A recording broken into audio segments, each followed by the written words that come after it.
This is U.S. Constitution Amendment number 10.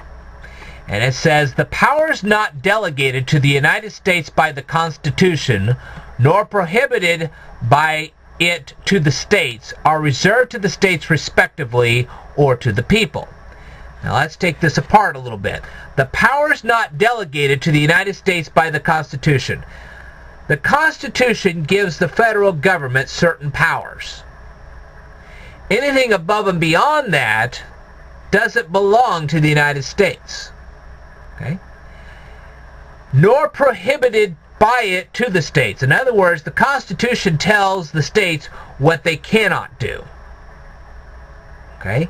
And if the Constitution doesn't tell the state it can't do something, then the state can do it. Alright?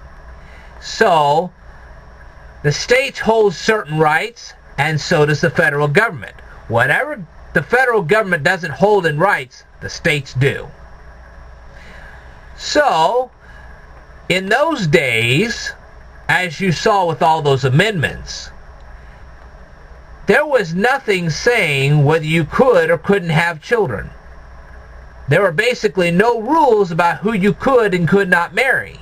There was basically no rules as to whether you could travel or not, and in what manner you could travel, or what house you could live in, or what well you could dig in your yard. So since the federal Constitution had no rules on stuff like that, that was left up to the states.